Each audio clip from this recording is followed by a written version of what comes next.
Assalamualaikum warahmatullahi wabarakatuh. Alhamdulillahirabbil alamin wa bihi nasta'inu ala umuri dunya waddin. Wassalatu wassalamu ala asrafil anbiya'i wal mursalin wa ala alihi wa ashabihi wa man tabi'ahum bi ihsanin ila yaumiddin. Asyhadu an la ilaha illallah wahdahu la syarikalah wa asyhadu anna Muhammadan abduhu wa rasuluh. Allahumma shalli wa sallim wa barik ala Muhammad wa ala ali Muhammad kama shallaita wa barakta ala Ibrahim wa ala ali Ibrahim bil alamin innaka Hamidum Majid. Rabbi shrah li sadri wa yassir li amri wahlul 'uqdatam min lisani yafqahu qawli, amma ba'du. Bapak-bapak dan ikhwas sekalian, rahimani wa rahimakumullah. Semoga kita semua yang hadir di majelis ini senantiasa dirahmati Allah Subhanahu wa taala. Amin ya Allah ya rabbal alamin. Alhamdulillah, pada malam ini atas izin Allah kita bisa berjumpa kembali ya untuk melanjutkan ngaji kitab Fathur Rabbil Bariyah bi Talkhis Al-Hamawiyah karya Syekh Muhammad bin Shalih Al-Utsaimin rahimahullah. Dan pada kesempatan malam ini kita akan membahas tentang ya sebab-sebab bertambahnya iman dan sebab-sebab berkurangnya iman ya. Setelah sebelumnya kita membahas bahwa iman itu bisa bertambah, bisa berkurang. Ya. Nah, apa penyebabnya? Mari kita buka bab tentang sebab bertambahnya iman dan sebab berkurangnya iman. Di halaman berapa berarti? 163 ya. Ya, silakan dibuka halaman 163. Nah, baik, Bapak-bapak dan ikhwas sekalian rahimani wa rahimakumullah. Qala al-muallifu rahimahullah. Berkata penulis kitab ini yaitu Syekh Ibnu Utsaimin, semoga Allah merahmati beliau. Wali ziyadatil imani asbabun. Bertambahnya iman itu ada sebab-sebabnya. Minha diantaranya beliau menyebutkan ada 4 ya. Perkara yang bisa menyebabkan iman seseorang itu bertambah. Yang pertama apa? Ma'rifatu asma'illahi ta'ala wa sifatih. Mengetahui nama-nama Allah Ta'ala dan sifat-sifatnya. Fa innal abda kullama jaddada ma'rifatan biha.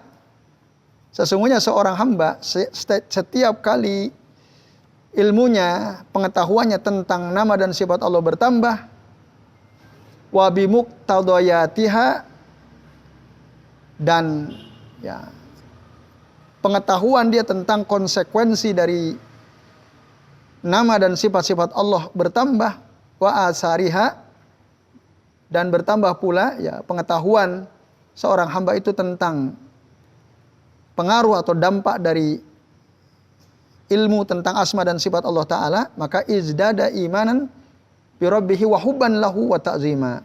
Maka bertambahlah imannya kepada Allah Tuhan yang memelihara dirinya, wa hubban lahu, dan bertambah pula cintanya kepada Allah, wa ta'zima, dan bertambah pula ya pengagungan dia terhadap Allah Azza wa Jalla. Nah, ini ya. Jadi ini faktor pertama. Jadi setiap kali ilmu kita bertambah tentang nama dan sifat Allah, maka bertambahlah pula keimanan kita. Ya, contoh misalnya kita tahu Allah itu Maha Pengampun. Ya. Seberapapun besarnya dosa yang kita lakukan, Allah itu pasti akan mengampuni dosa si hamba tersebut jika dia beristighfar kepada Allah Azza wa Jalla, jika dia berharap mendapatkan ampunan Allah Ta'ala, dan jika dia tidak mensekutukan Allah Ta'ala dengan apapun. Nah, kita tahu ya, misalnya dalam Al-Quran surah Ar-Ra'd ayat 6 ya, Allah Ta'ala berfirman, wa inna rabbaka lazu magfiratil linnasi ala zulmihim wa inna rabbaka lasyadidul iqab. Dan sesungguhnya Tuhanmu itu ya zat yang memiliki ampunan bagi manusia atas kezaliman mereka, dan sesungguhnya Allah Ta'ala itu, Tuhanmu itu ya azabnya sangat keras, lasyadidul iqab. Nah, ini ilmu kita diberitahu oleh Allah Ta'ala berdasarkan ayat ini, Allah itu Maha Pengampun terhadap kezaliman-kezaliman yang kita pernah lakukan ya. Nah, itu pengetahuan tentang bahwa Allah itu Maha Pengampun akan menambah keimanan. Bahkan dalam hadis Allah mengatakan, ya, yang maknanya, wahai anak Adam, ya ibnu Adam gitu. Walaupun dosa-dosamu itu sampai menyentuh langit, la ubali, aku nggak peduli, kata Allah. Setiap kali engkau berharap kepadaku, rojautani wastagfartani, dan memohon ampun kepadaku, la ubali, Allah nggak peduli. Nah, bahkan andai kata dosamu memenuhi bumi, aku nggak peduli, kata Allah Ta'ala. Selama engkau beristighfar kepadaku, lalu tidak mensekutukan aku dengan apapun. Wala tusriku bi syai'an, la ubali. Bahkan la ataituka bi qirabiha magfirah. Aku akan datang kepadamu dengan ampunan sebesar itu juga. Nah, kita ngerasa banyak banget dosa kita kan. Dulu mungkin nggak sholat. Dari usia balik katakan sampai 40 tahun nggak pernah sholat. Padahal tahu satu wajib. Bahkan dosa-dosa lain dilakukan. Sehingga kita merasa dosa kita banyak banget gitu ya. Nah itu, Allah itu Maha Pengampun. Maka sebesar apapun dosa kita, selama kita tadi beristighfar pada Allah Ta'ala, memohon ampunan kepada Allah Ta'ala, lalu kita tidak mensekutukan Allah Ta'ala dengan apapun, maka Allah akan datangkan ampunan sebesar itu pula. Kita tahu itu. Nah ini kan ilmu yang disampaikan oleh Rasul, lalu sampai kepada kita. Nah itu akan menambah keimanan kita ya kepada Allah Azza wa Jalla. Nah, Allah itu Maha bijaksana, misalnya. Allah itu Maha perkasa. Nah, jadi kita kena musibah. Setiap musibah yang mengenai diri kita pasti ada hikmahnya atau tidak? Ya pasti. Karena Allah itu alimun hakim, Maha mengetahui, Maha bijaksana. Tidaklah mungkin ada suatu peristiwa terjadi atau menimpa seseorang kecuali pasti ada hikmah di balik itu. Baik kita paham dalam waktu yang cepat ataupun mungkin belakangan pahamnya. Nah, kecuali Ebit ya. Kalau Ebit gimana? Mungkin Tuhan telah bosan melihat dosa. Itu polosnya. Mungkin katanya, kata Ebit. Iya. Iya. Baik. Nah, intinya bahwa kalau kita tahu Allah itu hakim, ya, Maha bijaksana, itu akan menambah keimanan kita kepada Allah. Iman kita akan semakin bertambah. Itu faktor yang pertama ya. Dan kita akan semakin cinta kepada Allah, akan semakin mengagungkan Allah Azza wa Jalla. Coba andai kata ya, setiap kesalahan yang kita lakukan, hukumannya langsung, kira-kira habis nggak kita ini? Habis kita. Udah hancur duluan. Ya. Tapi Allah Maha bijaksana. Itu ya. Bahkan mungkin kita tahu ini dosa, kita lakukan berulang-ulang. Gitu ya. Kita lakukan berulang-ulang perbuatan dosa itu. Allah masih beri kesempatan untuk minta maaf atau tidak? Masih. Mungkin ada dosa yang kita tahu itu dosa, tapi kita terus lakukan. Nah, karena Allah itu Maha bijaksana. Nah, mungkin tadi Allah memberikan kesempatan kepada kita supaya kita bertaubat. Tidak langsung diazab gitu ya. Nah, kalau kita ngerti, wah ini adalah diantara sifat dari kebijaksanaan Allah Azza wa Jalla. Itu akan bertambahlah iman kita. Itu yang pertama. Yang kedua, an-nazaru fi ayatillahi al-kauniyah wasyar'iyah. Memperhatikan tanda-tanda kekuasaan Allah Ta'ala, ya, al-kauniyah. Ayat kauniyah itu ya, yang bersifat kauniyah ya, yang kita bisa lihat, saksikan dari alam raya dan sekitarnya ya. Bahkan termasuk diri kita sendiri gitu ya, kita perhatikan. Kita bisa berjalan, menggerakkan mulut, bisa muncul suara. Bahkan tangan ini bisa gerak. kalau kita pikirkan, nah itu bisa menambah ya keimanan kita kepada Allah Azza wa Jalla. Itu. Nah, ayat-ayat kauniyah. Kok matahari kalau malam hilang, pagi muncul lagi dan seterusnya. Nah, ini kalau kita renungkan pasti akan menambah keimanan, termasuk al-ayah asy-syar'iyyah ya. Yaitu ayat-ayat Al-Qur'an, sunnah-sunnah Rasul SAW. Kalau kita memikirkannya, nah, apa saja hukum-hukum yang muncul misalnya dari ayat-ayat Allah, dari sunnah-sunnah Rasul SAW, itu akan menambah keimanan kita sebagai seorang hamba. Oleh karenanya Allah menyuruh kita sebagai hamba untuk berpikir ya, tentang proses penciptaan langit dan bumi sampai kita yakin. Maka dalam Al-Quran surah Ali Imran itu ya, inna fi khalqis samawati wal ardi wa ikhtilafil laili wan nahari la ayatil liulil albab.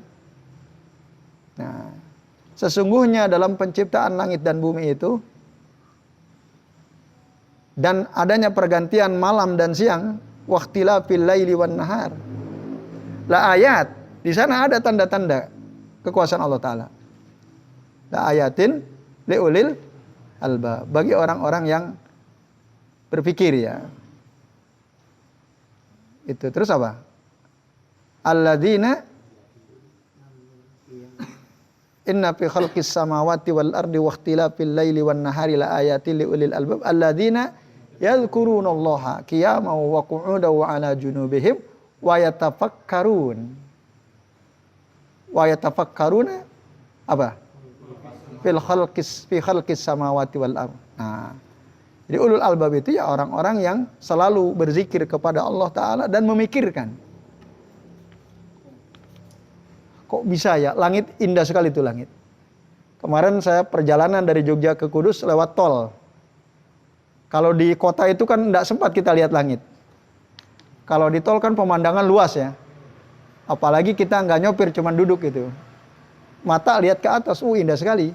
Lihat langit. Perasaan jarang-jarang gitu ya. Oh, lihat ke langit itu jarang-jarang. Saya hampir setiap hari berjalan hampir nggak pernah lihat langit. Lihatnya ke depan. Tapi pas di tol itu kan enak, luas gitu ya. Nah, indah sekali langit. Nah, itu kalau kita pikirkan akan nambah iman ya. Nah, itu ayat-ayat kauniyah ya. Nah, ini Bapak-bapak dan ikhwas sekalian, a'azani Allah wa iyyakum ajmain.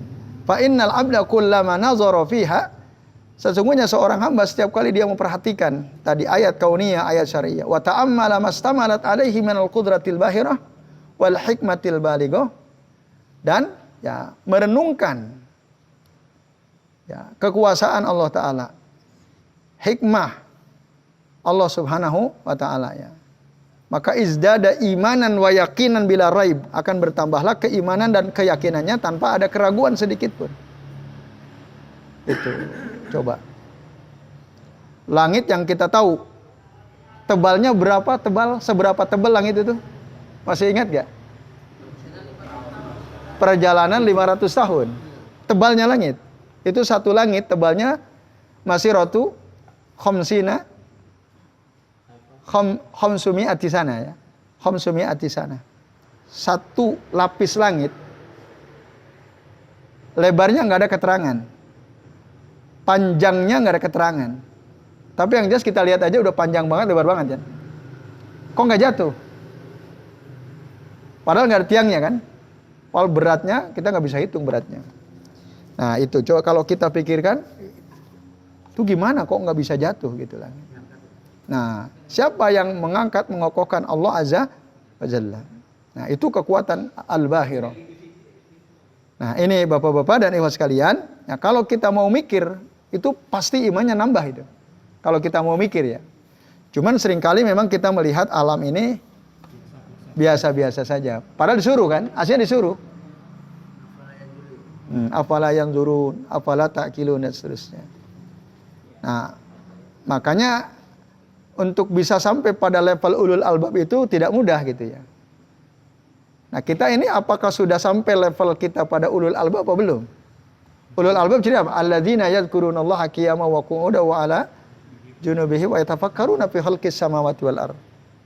Lalu dimengatakan Rabbana ma khalaqta hadza batila subhanaka faqina adzabannar. Pernah enggak kita lihat langit gitu? Rabbana ma khalaqta hadza batila subhanaka faqina adzabannar. Mungkin jarang kan? Jarang-jarang ya. Bahkan belum pernah. Bisa jadi. Ya, lihat pemandangan indah gitu ya. Bahkan mungkin lihat hewan indah gitu ya. Kupu-kupu. Nah. Nah. Coba. Ngeri kan? Kemana-mana laut gitu ya. Iya. Kayak nggak ada ujungnya. Kan, nah, bedanya ulul albab sama orang biasa begitu. Yang ada apa tuh? Ya hanya melihat keindahan kan. Respon dari lisannya nggak keluar tuh. Ya kan? Nah harusnya apa dia bilang?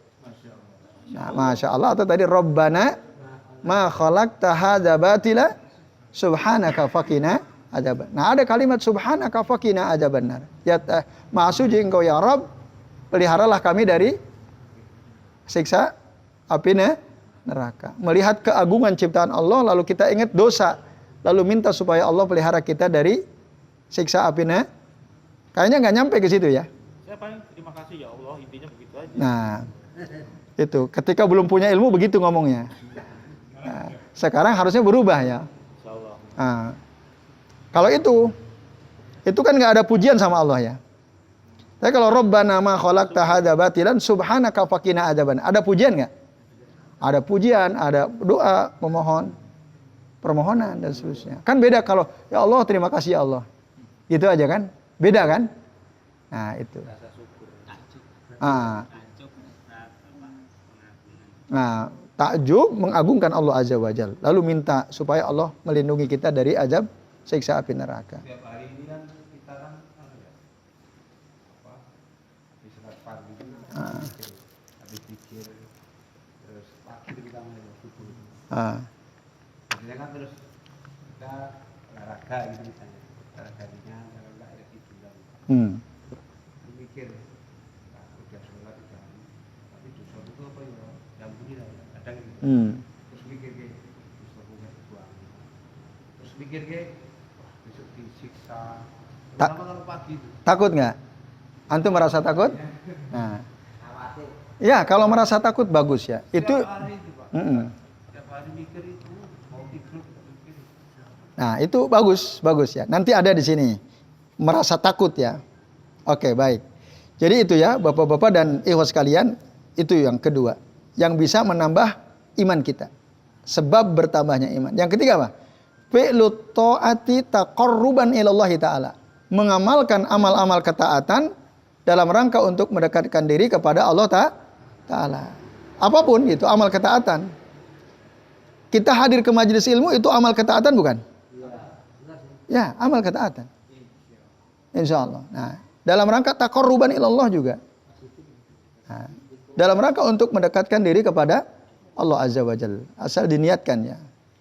Apa innal imana yazdadu bihi bihasbi husnil amal wa jinsihi wa kasratih. Sesungguhnya iman itu akan bertambah sesuai dengan baiknya amalan. Jenisnya amalan, jenis yang dimaksudnya ada amal wajib, ada amal sunnah. Wa kasratihi dan juga sesuai dengan banyaknya amalan yang kita lakukan. Fa kullama kana al amalu ahsan, setiap kali amalan kita lakukan itu baik. Yang dimaksud ahsan di sini nanti disebutkan di bawah ya. Kanat ziyadatul imani bihi a'zam. Maka bertambahnya iman akan semakin besar. Setiap kali kita memperbaiki amal kita. Apa yang dimaksud husnul amal? Yakunu bihasabil ikhlasi wal mutaba'ah. Yaitu suatu amalan itu dianggap baik sesuai dengan keikhlasan dan mutaba'ah atau mengikuti sunnah Rasul Shallallahu Alaihi Wasallam. Nah, jadi semakin ikhlas amal yang dilakukan, semakin dia selalu berusaha untuk sesuai dengan sunnah amalan yang dia lakukan, nah itu akan semakin menambah keimanan kita, gitu. Berarti mafhumnya apa yang kita bisa pahami dari pernyataan ini adalah apa? Orang kalau amalnya banyak tapi nggak ikhlas, nambah iman atau tidak? Tidak. Orang amalnya banyak, dia ikhlas, tapi tidak mutabaah, tidak ngikuti sunnah, kira-kira nambah keimanan atau tidak? Tidak. Nah, itu maka semakin baik, semakin ikhlas, semakin kita berusaha ittiba Rasul, itu akan semakin nambah keimanan kita ya kepada Allah Azza wa Jalla.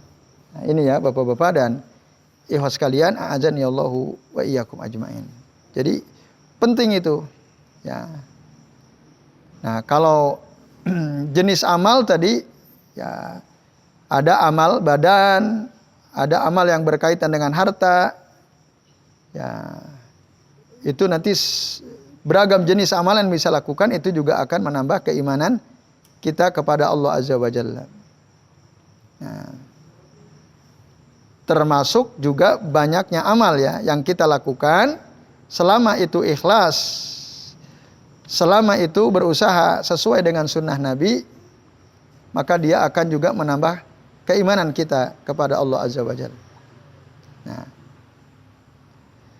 yang wajib dan yang sunnah, mana lebih afdol? Yang wajib. Ya. Maka jangan sampai rajin mengamalkan yang sunnah, yang wajib rajin puasa sunnah, tapi sholat wajib enggak gitu ya. Nah, sholat malam merajin tapi subuhnya enggak sholat gitu ya. Wah, itu enggak benar itu ya. Nah, baik itu ya.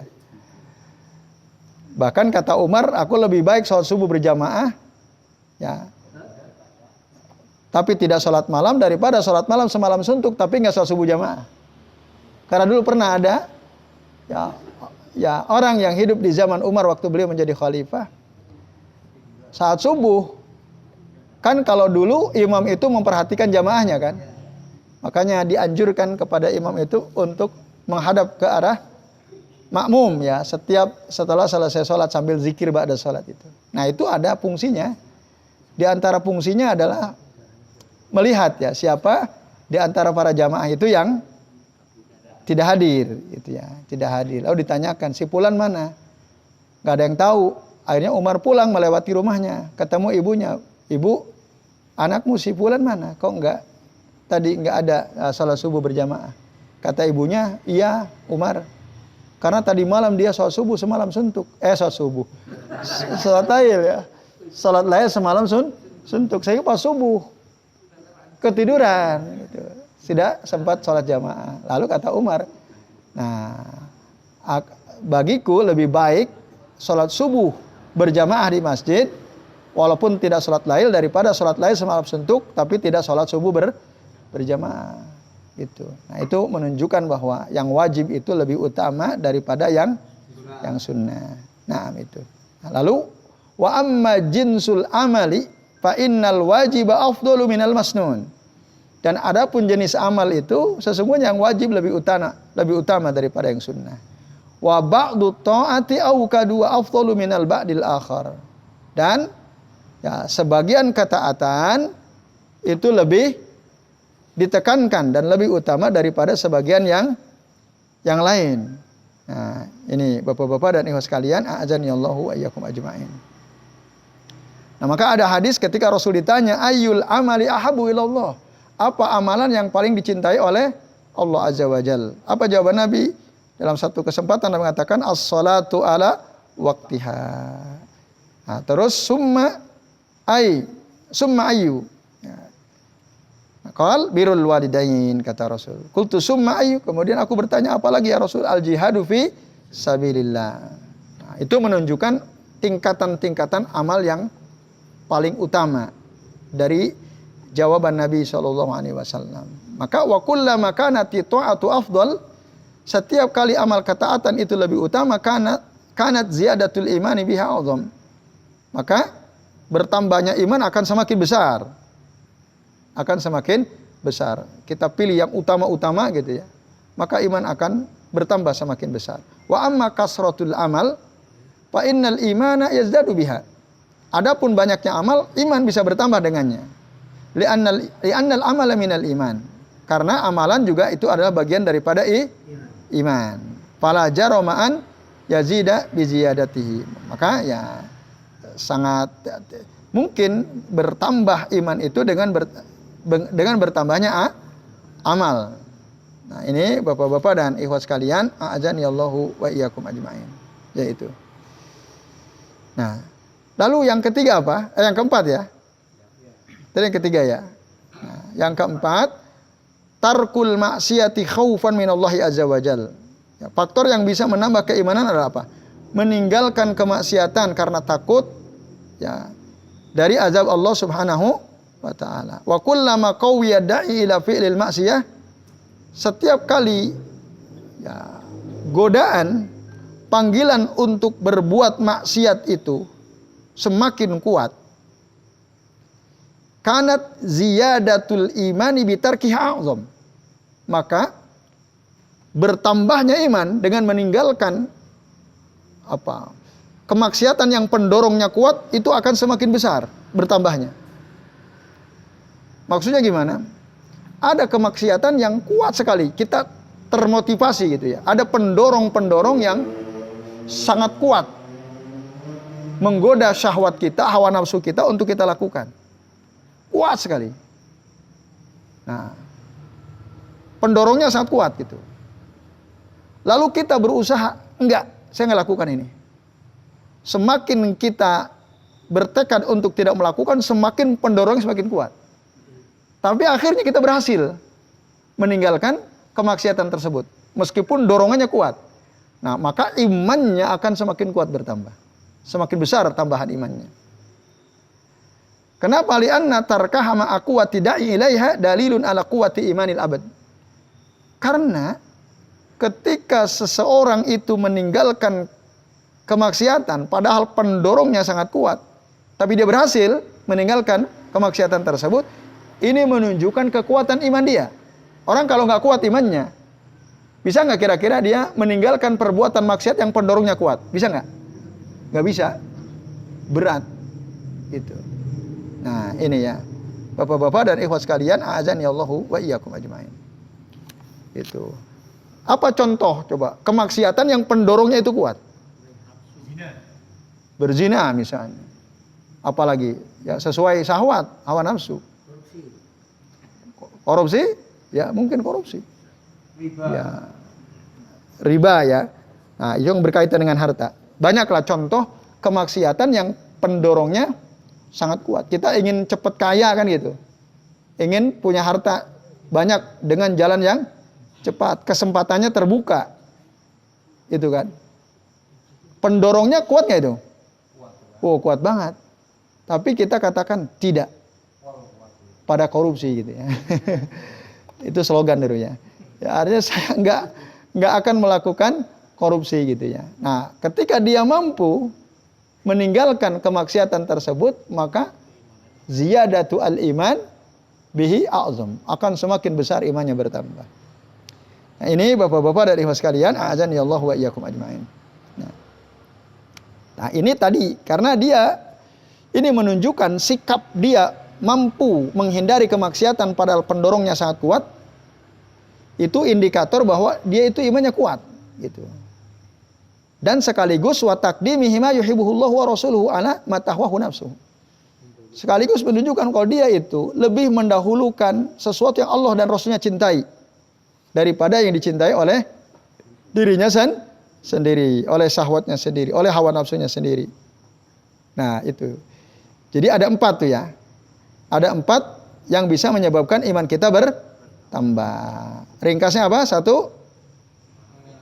memahami nama-nama dan sifat-sifat Allah Ta'ala. Yang kedua, memperhatikan ayat-ayat Allah yang bersifat kauni atau syar'iyah. Yang ketiga, menjalankan ketaatan. Ya, tentu saja dengan amal yang baik, yang ikhlas dan ittiba Rasul. Yang keempat, meninggalkan kemaksiatan karena takut kepada Allah, Bapak-bapak dan Ibu sekalian. Karena takut kepada Allah. Meninggalkan kemaksiatan itu kata saya Ibnu Utsaimin itu ada 3 keadaan. Keadaan pertama, ada seseorang dia meninggalkan kemaksiatan karena dia emang nggak tertarik. Ada nggak kemaksiatan kita nggak tertarik? Ada kan? Minum khamr, kita tertarik nggak? Insya Allah ya, yang di sini pada umumnya nggak tertarik. Ya, sama sekali nggak tertarik kan? Atau pernah nyoba? Pernah ya. Pernah nyoba. Dulu. Nah. Oke. Pernah gitu ya. Akhirnya nggak tertarik kan? Nah, kita tinggalkan karena nggak tertarik. Nah, itu yang pertama. Meninggalkan perbuatan maksiat karena kita nggak tertarik. Diri kita emang nggak mau. Itu keadaannya beda dengan kita meninggalkan kemaksiatan karena takut pada Allah Ta'ala. Bahkan Syekh Ibnu Utsaimin mengatakan ini, imma an yada'aha li anna nafsahu lam tatlubha fa hadza laisa lahu ajrun wa laisa alaihi wizrun. Orang meninggalkan kemaksiatan karena dia nggak tertarik, karena dia nggak mau. Orang seperti ini tidak berdosa tapi tidak juga berpahala. Juga tidak berpahala karena dia nggak tertarik. Tidak berpengaruh kepada iman. Itu. Kecuali kalau dia saya meninggalkan minum khamar karena dilarang oleh Al-Quran misalnya, itu lain. Ya. Kan tidak semua orang mikirnya gitu kan. Saya nggak tertarik. Oh karena saya lihat orang-orang kalau minum khamar akal sehatnya hilang kan gitu. Dia tidak terkendali perilakunya, saya nggak tertarik. Dia nggak mikir karena ini dilarang dalam Al-Quran. Ada nggak orang nggak minum khamar nggak mikir ke situ? Banyak. Ya dia nggak tertarik aja. Itu laisa lahu wizrun wa laisa lahu ajrun, orang begitu. Nggak ada pahala tapi juga nggak dosa. Nah, maka disinilah yang membedakan ilmu. Beda banget. Orang berilmu dia ya khamar nggak tertarik, tapi kita tahu ilmunya kan? Kalau kita tahu ilmunya, kita nggak tertarik. Tapi kita ngerti ilmunya, bahwa ini dilarang. Berpahala nggak? Berpahala. Nah, bukan hanya sekadar nggak tertarik, itu ada tambahan nanti di situ. Karena ini dilarang, diharamkan oleh Allah Azza wa Jal, lalu kita merasa takut. Maka level kedua, yang kedua, orang meninggalkan kemaksiatan khaufan minallahi Azza wa Jal. Wa imma an yada al maksiyata khaufan minallahi azza wajal. Fahadalah wajrun.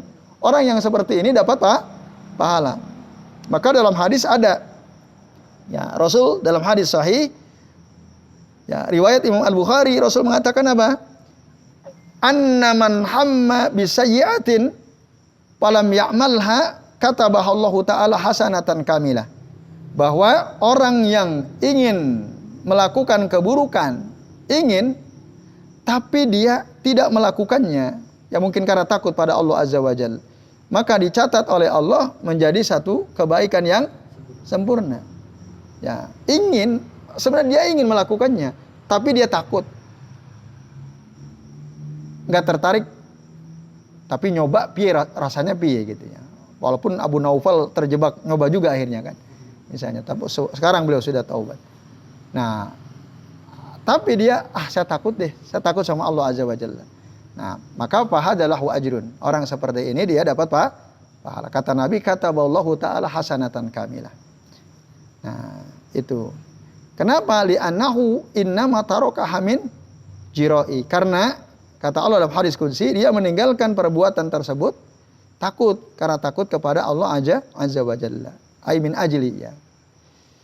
Yang terakhir, ya, orang dia meninggalkan kemaksiatan karena dia tidak mampu. Maksudnya tidak mampu melakukan kemaksiatan itu. Sebenarnya ingin melakukan perbuatan maksiat, tapi dia nggak mampu. Nah, tidak punya kemampuan. Sebenarnya pengen banget. Ya wahuwa harisun lakinnahu ajija. Nah, maka orang yang seperti ini dia dapat pahala atau tidak? Dapat dosa atau tidak? Dapat dosa. Walaupun dia tidak bisa melakukan. Mohon maaf misalnya. Ya, di sini dicontohkan oleh Syekh Ibnu Utsaimin. Ada orang dia memperhatikan seseorang atau rumah orang lain untuk dia curi. Nah, untuk dia curi. Kullama hamma an yasriqa iltafata dzalika ilaih. Setiap kali dia berniat untuk mencuri atau mencopet lah katakan. Tapi orang yang mau dicopet ini nengok ke dia gitu. Memperhatikan dia. Kira-kira pencopet ini jadi nyopet nggak? Nggak jadi kan?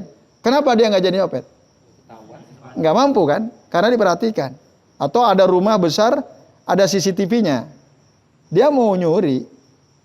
Nah, dia nggak jadi. Karena dia tidak mampu terawasi gitu. Nah, atau contoh lain dalam kehidupan yang lain misalnya. Kan ada tuh artis-artis yang siap menjadi apa? Melayani kebutuhan syahwat seorang laki-laki misalnya. Bisa silahkan, bisa apa namanya? Booking gitu ya. Dia bisa pesen. BO apa itu BO itu? Oh, kalau itu OB bukan BO. Tapi harganya misalnya satu malam 100 juta. Padahal penghasilan sebulan cuman 2 juta. Kira-kira mampu atau tidak? Tapi ingin atau tidak? Mungkin ingin banget gitu ya. Tapi nggak kuat. Orang yang seperti ini berdosa atau tidak? Berdosa. Kafa'ili. Seperti orang yang melakukannya. Nah, dia meninggalkan melakukan perzinahan dengan artis yang harganya mahal itu karena dia lemah, nggak mampu. Nah, itu dia tetap berdosa. Nah, ini Bapak-bapak dan ikhwat sekalian, a'adzani Allahu wa iyyakum ajmain. Maka dalam hadis mengatakan, "Idzal taqal muslimani bisayfihima", apabila ada dua orang muslim bertemu masing-masing membawa pedang, fal qatilu wal maqtulu finnar. Dua orang muslim bawa pedang berkelahi. Itu dua-duanya masuk neraka. Yang bunuh masuk neraka, yang terbunuh masuk neraka. Lalu para sahabat tanya, qalu ya Rasulullah, hadzal qatil, wahai Rasulullah, ini yang membunuh kami paham. Dia finnar kami paham. Karena dia jelas melakukan kejahatan. Fama balu al-maktul. Lalu bagaimana mungkin orang yang terbunuh kok bisa masuk neraka? Nah, apa kata Nabi? Qala Nabi sallallahu alaihi wasallam, li'annahu kana harisun ala qatli sahibi. Sebenarnya orang yang mati juga dia pengen banget bunuh yang membunuh kan? Cuman karena dia kalah mati duluan. Nah, ini kan. Yang mati kan tidak melakukan pembunuhan. Dia berdosa tidak? Dia berdosa tidak?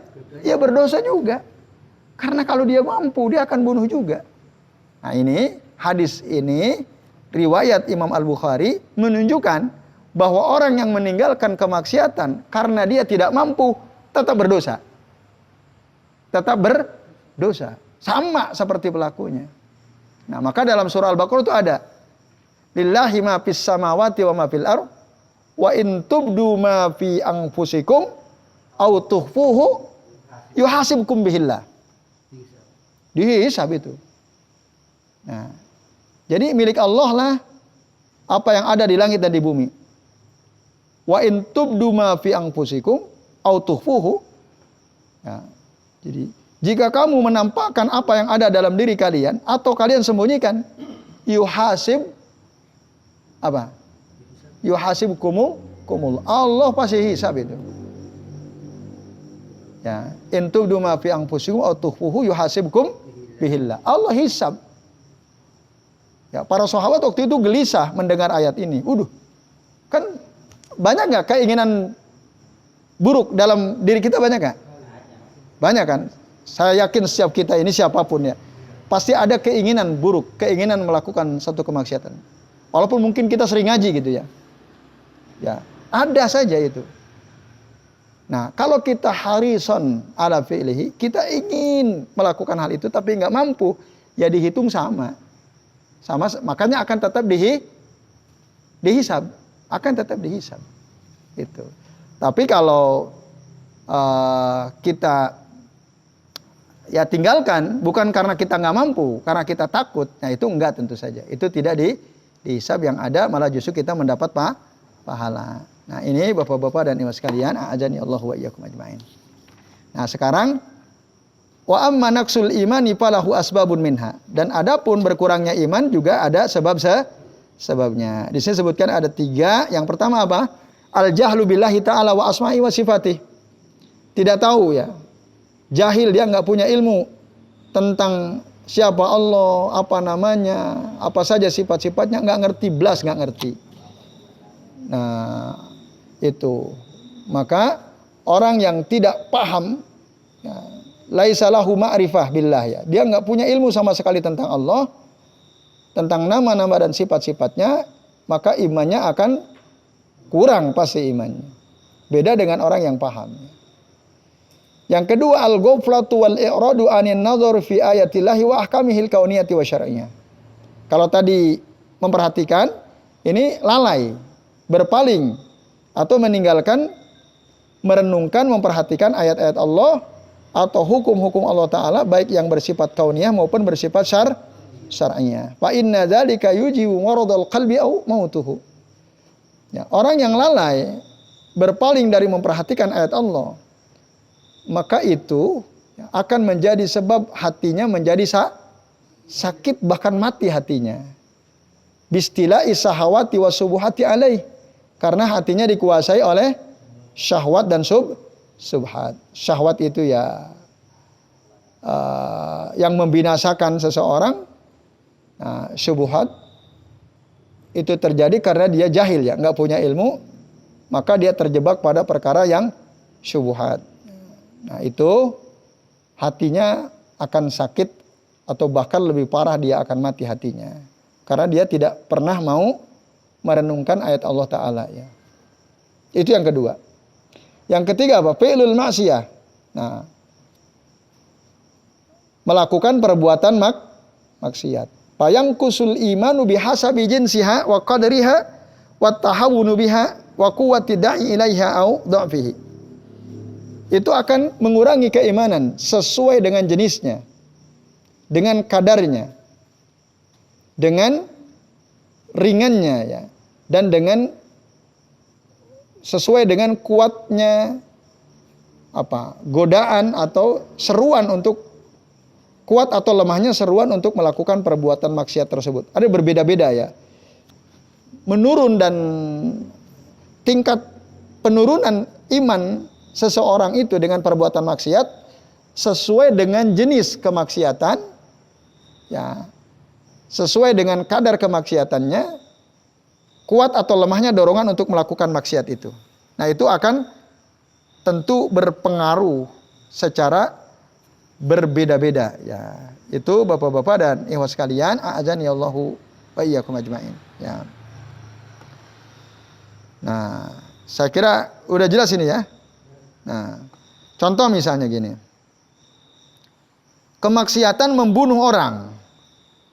Ya, membunuh orang dengan mencuri misalnya. Kira-kira yang berdampak mengurangi keimanan lebih besar yang mana? Membunuh. Karena jenisnya lebih berat, lebih haram daripada mencuri harta orang. Itu maksudnya. Nah, itu. Jadi ini kuat dan lemahnya dorongan itu juga akan berpengaruh. Semakin kuat dorongan berbuat maksiat, lalu kita lakukan, maka dosanya imannya semakin drastis turun. Tapi semakin lemah dorongan untuk berbuat maksiat, lemah tapi kalau tadi ya, nah di sini katakan fa amma jinsuha wa qadruha fa inna naqsal imani bil kaba'iri a'zam. Adapun jenis dan kadarnya, maka berkurangnya iman dengan perbuatan dosa besar itu a'zamu min naqsihi bisagair. Lebih besar turunnya iman tadi ya daripada turunnya karena perbuatan maksiat atau dosa-dosa kecil. Nah, wa naqsul imani bi qatlin nafsil muharramah a'zam min naqsihi bi ahdi malil muhtaram. Berkurangnya iman karena membunuh jiwa yang haram itu lebih drastis, lebih besar turunnya iman daripada turunnya iman disebabkan karena berbuat maksiat, mengambil harta milik orang lain. Nah, wa naqsahu bi maksiataini aksaru min naqsihi bi maksiatin wahidah wa hakada. Dan berkurangnya iman seseorang dengan dua kemaksiatan, berkurangnya itu lebih banyak daripada berkurangnya karena satu kemaksiatan. Ada dua orang, ada si A melakukan dua kemaksiatan dalam satu waktu, si B melakukan satu kemaksiatan di waktu yang sama. Mana yang penurunan imannya lebih besar? Si A. Karena dia melakukan sekaligus dua kemaksiatan. Imannya semakin besar tuh turunnya. Ini turun juga. Cuman karena dia satu kemaksiatan, maka turunnya lebih sedikit daripada yang ini. Itu maksudnya. Wa amma at-tahawunu biha fa inna al-ma'siyata idza sadarat min qalbin mutahawwinin biman asahu du'ifil khawfi minhu kana naqsul imani biha a'zam min naqsihi idza sadarat min qalbin mu'azzamin lillahi ta'ala sadidil khawfi minhu walakin faratat minhu al-ma'siyah. Nah, dan adapun orang yang dia meninggalkan kemaksiatan karena dia anggap kecil ya kemaksiatan itu. Nah, itu. Jadi kemaksiatan kalau dia muncul dari hati yang mutahawinin biman asahu, karena dia tadi meremehkan dengan siapa yang dia bermaksiat kepadanya, dhaifil khaufi minhu, lemah takut darinya, kana naqsul imani biha azam. Nah, maka berkurangnya iman dengan ini itu lebih besar daripada berkurangnya keimanan dia karena disebabkan kemaksiatan dari hati yang mengagungkan Allah Ta'ala.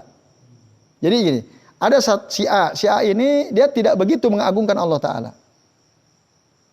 Sementara si B ini hatinya mengagungkan Allah Subhanahu wa Ta'ala. Si A itu nggak begitu takut, si B ini takut betul. Si A yang nggak takut sama Allah Ta'ala, lemah rasa takutnya kepada Allah Ta'ala, dia melakukan dosa maksiat. Si B takut sama Allah Ta'ala, ya, dia mengagungkan Allah Ta'ala, tapi dia tetap juga melakukan kemaksiatan. Ya karena ketidaksengajaan misalnya. Aslinya dia takut, cuman nggak sengaja dia melakukan. Mana lebih besar penurunannya? Si A apa si B? Saya ulangi ya pertanyaannya. Si A ini dia nggak begitu takut sama Allah. Rasa takutnya lemah sama Allah Ta'ala. Dia bahkan relatif meremehkan. Tidak mengagungkan Allah Ta'ala. Dia berbuat maksiat. Takut aja enggak. Lemahlah takutnya. Si B, dia ini takut sama Allah Ta'ala. Dia mengagungkan Allah Ta'ala. Dalam hatinya ada pengagungan. Dia takut sama Allah Ta'ala. Tapi dia terjerumus juga gitu. Melakukan kemaksiatan. Mana yang yang imannya drastis, turun lebih drastis? Nah, si A yang pertama. Yang pertama. Karena dia punya rasa takutnya aja lemah kan? Mungkin ya dia nggak punya rasa takut kecuali sedikit. Sementara si B ini takut banget sebenarnya. Dia takut, dia mengagungkan Allah Ta'ala, tapi dia terjerumus juga gitu melakukan kebuatan maksiat. Kalau dibandingkan, mana yang lebih turun drastis keimanannya? Si A. Nah maka penting ya, merasa takut kepada Allah Ta'ala, mengagungkan Allah Ta'ala itu penting. Ini untuk apa? Menjaga diri kita ketika berbuat maksiat. Nah, bisa lebih cepat berhenti dari kemaksiatannya kan gitu. Atau bahkan bisa jadi mungkin kita tinggalkan sama sekali karena kita takut kan. Atau kalaupun toh akhirnya terjerumus juga, nah, ya si A tadi yang nggak punya rasa takut sama Allah, meremehkan, itu besar. Kalau yang ditanya mana lebih besar dosanya? Siapa sih B? Karena B itu udah tahu itu maksiat kok dilarang. Kalau sengaja, kalau sengaja. Tapi kalau nggak sengaja, Kalau aku udah sengaja beda lagi. nah beda lagi. Ya, ini bicara soal penurunan iman ya, penurunan iman. Nah, imannya yang lebih drastis turun si A tadi ya, yang dia nggak punya rasa takut, dia anggap remeh dan seterusnya. Nah tadi maka penting gitu, mengagungkan Allah Taala, merasa sangat takut kepada Allah itu penting. Nah di sini diteraskan begini. Wa amma quwwatu da'i ilaiha. Dan adapun kemaksiatan yang pendorongnya itu kuat. Fa innal ma'siyata idza sadarat mimman dha'ufat minhu dawa'iha kana naqsul imani biha a'zam min naqsihi idza sadarat mimman qawiyat minhu dawa'i minhu dawa'iha. Ya. Dan adapun ya kuatnya pendorong untuk berbuat maksiat ya.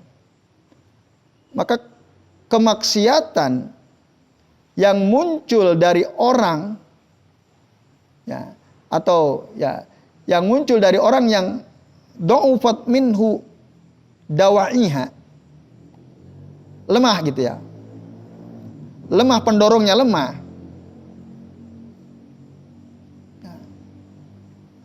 Ada kemaksiatan pendorong dalam dirinya itu lemah, gitu ya. Yang satu, ada kemaksiatan pendorong diri dia untuk melakukan kemaksiatan itu kuat. Bisa dipahami nggak nih? Ada dua orang ya. Yang satu pendorongnya itu lemah untuk berbuat maksiat.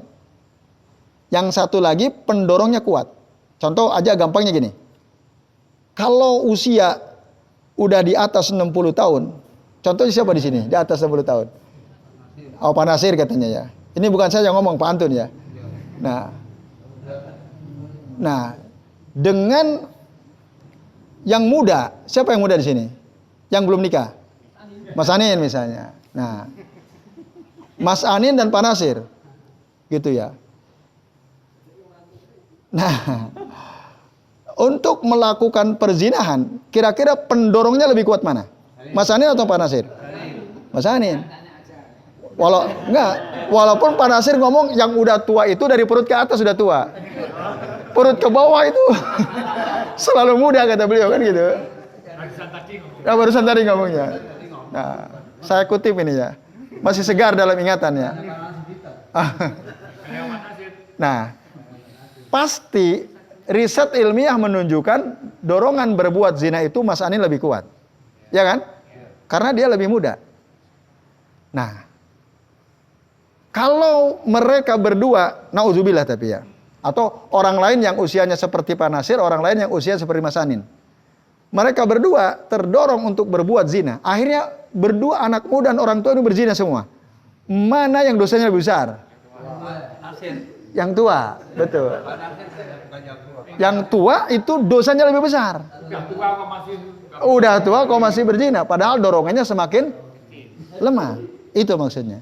Bedanya dirajam sama Nah, ya kalau belum nikah dicambuk, diasingkan 1 tahun, cambuk 100 kali. Kalau sudah nikah dirajam sampai mati. Nah, itu menunjukkan yang pendorongnya semakin lemah, justru dosanya semakin besar dan turunnya iman semakin drastis gitu. Itu maksudnya. Nah, atau gini. Orang kaya, orang miskin sombong. Sombong, dosanya besar mana? Orang kaya yang sombong dengan orang miskin yang sombong. Orang miskin kenapa? Udah miskin sombong. Apa dia yang membuat dia sombong? Apa yang disombongin? Udah miskin kok sombong kan? Tapi kok kalau ada orang miskin sombong, wah itu dosanya lebih besar dan penurunan imannya lebih drastis. Nah itu ya. Makanya, jadi kalau antum sombong gimana Pak Nasir? Oh sedikit karena antum orang kaya kan? Itu. Iya. Baik. Nah itu kalau dibandingkan maksudnya. Tapi ya semua kesombongan itu dosa besar. Cuma tadi kalau dibandingkan orang miskin yang sombong itu dosanya lebih besar, penurunan imannya lebih drastis. Maka dikatakan walidzalika kana istikbarul faqiri wa zina as-sayhi a'dhamu isman min istikbaril ghani wa zina syab. Nah, oleh karenanya sombongnya orang fakir dan zinanya orang yang sudah sepuh itu lebih besar dosanya dibanding kesombongan orang kaya atau zinahnya anakmu muda. Seperti yang diterangkan oleh Nabi dalam hadis sahih, ya, riwayat Imam Muslim, kata Nabi apa? Salasatun la yukallimuhumullahu wa la yanzuru ilaihim yaumal qiyamah wa la yuzakkihim wa lahum adzabun alim. Ya. Ada 3 golongan, ya, orang yang tidak akan diajak bicara oleh Allah Ta'ala. Maksudnya apa? Tidak diajak bicara dengan terhormat, ya. Wala yanzuru ilaihim yaumal qiyamah, dan tidak dilihat, tidak dipandang oleh Allah, ya, pada hari kiamat. Ini pun maksudnya nazru ihtiram, ya. Wala yuzakkihim, dan tidak dibersihkan. Walahum adzabun alim, dan bagi mereka ada azab yang pedih. Jadi ada 3 golongan nih dapat 4 hukuman, ya.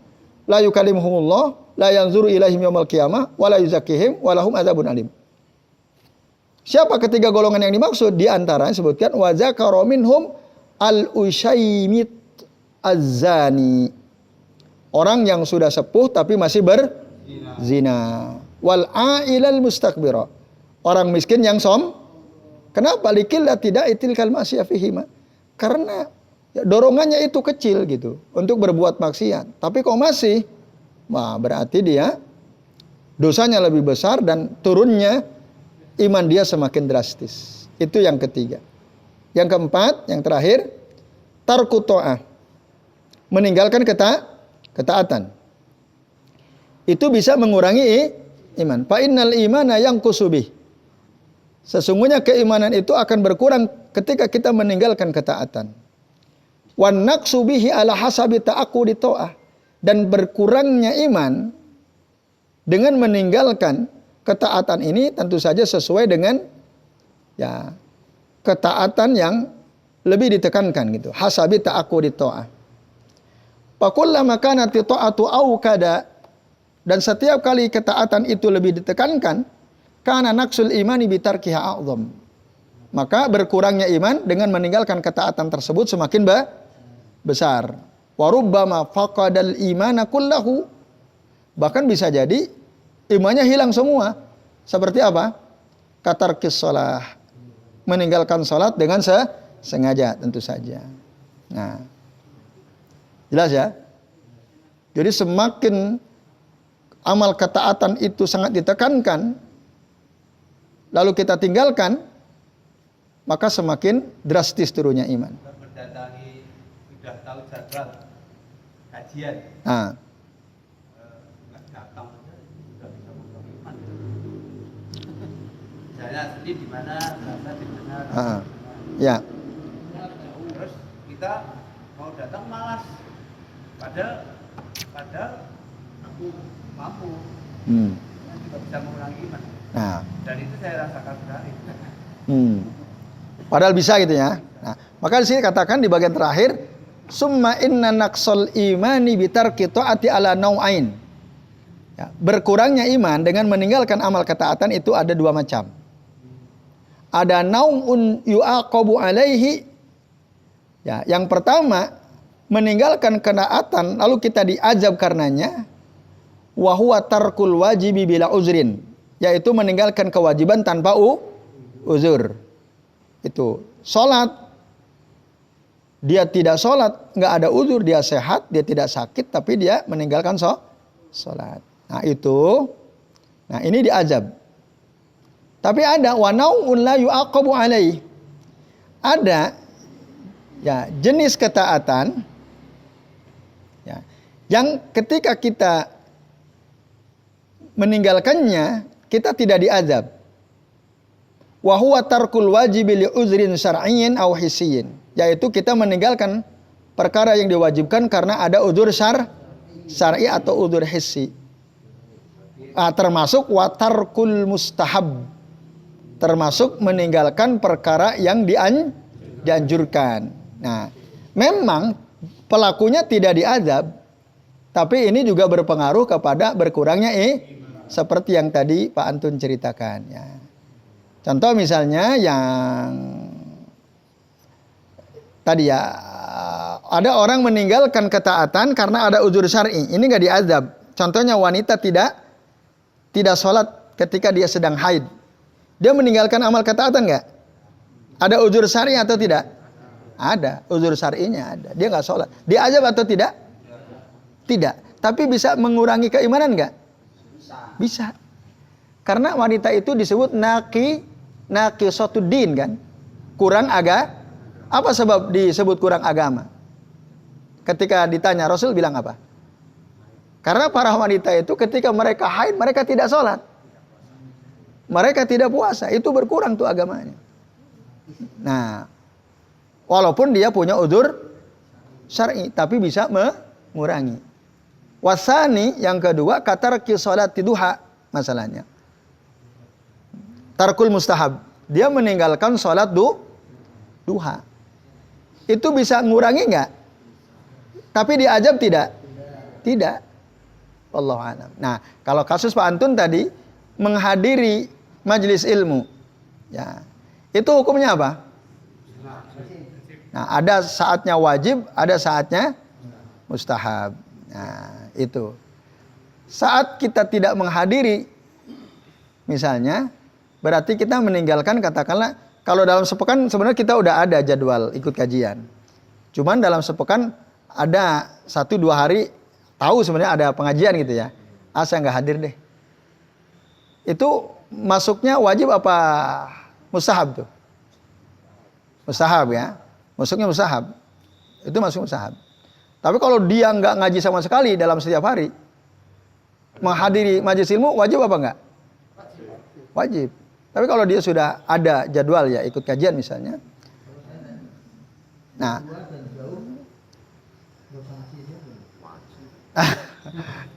nah itu ya.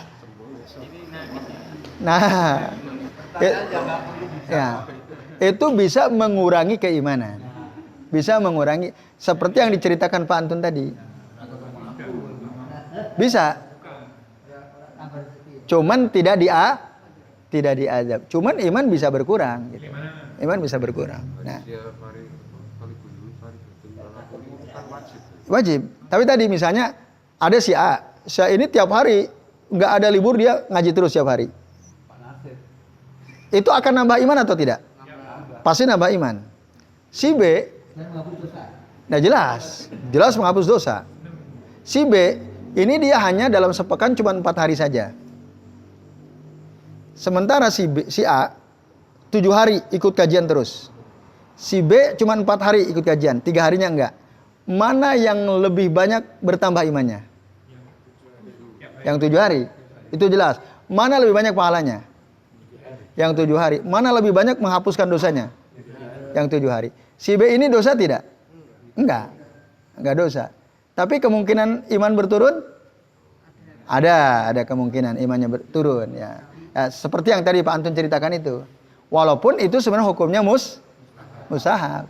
Untuk bisa ngaji terus tiap hari itu hukumnya mustahab. Karena dia sudah ada ikut kajian kan gitu. Maka hukumnya jadi bukan wajib lagi.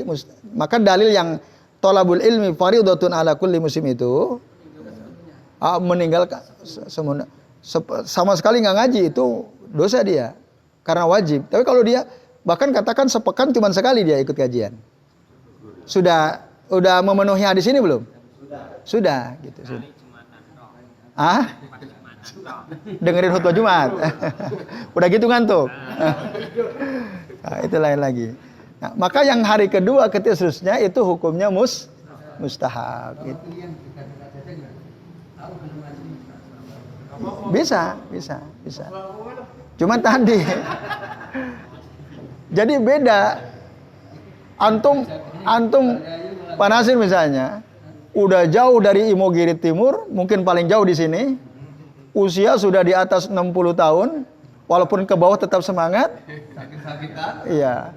Sudah ada indikator penyakit ya, tapi tetap bisa hadir.